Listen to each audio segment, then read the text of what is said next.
Hello everyone, আজ আমরা চলে এসেছি হায়দ্রাবাদের মোস্ট ফেমাস জায়গা চারমিনার। জানো তো, চারমিনার শব্দটা কিন্তু আসলে একটা উর্দু শব্দ।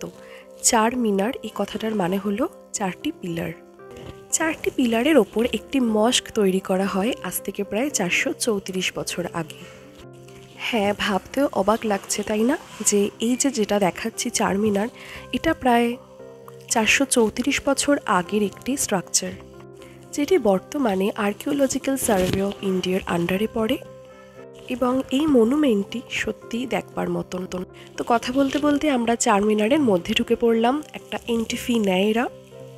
অবশ্যই করে ক্যাশ ক্যারি করো, কারণ টিকিটটা কিন্তু ক্যাশেই কাটতে হয়। তো যাই হোক, এত ছোট জায়গা, আমি বাচ্চাকে নিয়ে উঠতে পারছিলাম না বলে আমার হাজব্যান্ড আবার ফেরত আসলো। তো ভীষণ কষ্ট করে, ভীষণ ছোট জায়গার মধ্যে এবং খুব খাড়া খাড়া সিঁড়ি পার করে আমরা উঠে পড়েছিলাম চারমিনারের একদম ওপরে। যদি কেউ আমার মতন ছোট বেবি ক্যারি করো, অ্যাভয়েড করো পারলে। আর না হলে যদি যেতে ইচ্ছা করে, তাহলে মেন্টাল প্রিপেয়ার থেকেও খুব কষ্ট হবে যেতে, কারণ ওপরটা অনেকটা উঁচু এবং ভীষণ খাড়া সিঁড়ি। আর পারলে বয়স্ক মানুষজনকে না নিয়ে যাওয়ার চেষ্টা করো। চারমিনারটা কিন্তু লম্বাতে প্রায় 66 ফিট, যেটা কিন্তু অনেকটাই উঁচু। এবং এটাতে আমরা যে উঠে এলাম, এটাতে প্রায় 144খানা সিঁড়ি রয়েছে।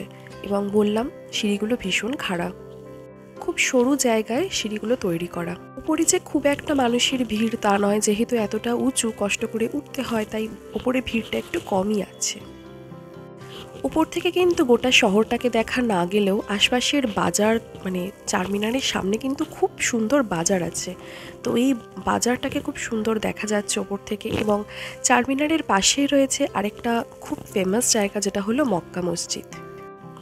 চারমিনারের ভেতরের বিভিন্ন কারুকার্যগুলো সত্যিই দেখবার মতন, যেটা বেশ খানিকটা সময় নিয়ে ধীরে সুস্থে দেখো, খুব ভালো লাগবে। তো এবার আমরা চারমিনার থেকে বেরিয়ে পড়লাম, এবং এটা হলো বাইরের যে বাজারের কথা বললাম সেই বাজার।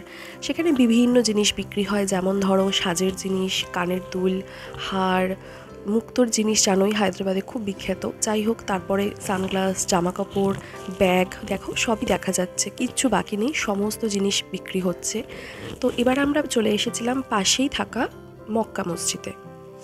মক্কা মসজিদে ঢুকতে গেলে কিন্তু ম্যান্ডেটারি মেয়েদের মাথায় চাপা দেওয়া। তো মক্কা মসজিদটাও ভীষণ ভালো লেগেছে। আমরা হিন্দু হলেও এই মসজিদটা সকলকেই ঢুকতে দেওয়া হয়, এবং খুব সুন্দর লেগেছে, কারণ অনেক বড় একটা এরিয়ার মধ্যে এটা তৈরি। মক্কা মসজিদ কিন্তু ভারতে অবস্থিত একটি জামাত মসজিদ।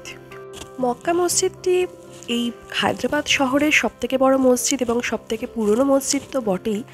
ইনফ্যাক্ট এটা আমাদের দেশের মধ্যে একটি অন্যতম বৃহৎ মসজিদ, যাতে প্রায় 10,000 মানুষ ধারণ ক্ষমতা রাখে। দেখো এখান থেকে চারমিনারটা কি সুন্দর দেখতে লাগছে। মক্কা মসজিদটি কুতুব শাহী রাজবংশের ষষ্ঠ শাসক এর নির্দেশে পবিত্র মক্কা থেকে আনা মাটি দিয়ে তৈরি ইট দিয়ে এই মসজিদের খিলানগুলি তৈরি হয়, যার ফলে মসজিদটির নামকরণ করা হয়েছিল মক্কা মসজিদ। ইউনেস্কো 2014 সালে এই মসজিদটিকে অস্থায়ী তালিকায় অন্তর্ভুক্ত করে, যাতে পরবর্তীকালে এটিকে সবথেকে ঐতিহ্যবাহী আন্তর্জাতিক মসজিদ হিসেবে স্বীকৃতি দেওয়া যায়। মসজিদটির উচ্চতায় কিন্তু প্রায় 75 ফুট, এবং এই মসজিদটি মূলত গ্রানাইটে তৈরি। মাথায় চাপা দেওয়ার জন্য অবশ্যই একটা স্কার্ফ বা ওড়না ক্যারি করো, না হলে কিন্তু এখানে ঢুকতে দেবে না। হায়দ্রাবাদে গেলে অবশ্যই করে চারমিনার আর মক্কা মসজিদ ঘুরে এসো। আমার পরবর্তী ভিডিওর জন্য একটু অপেক্ষা করো। তো আজকের জন্য চলো টাটা।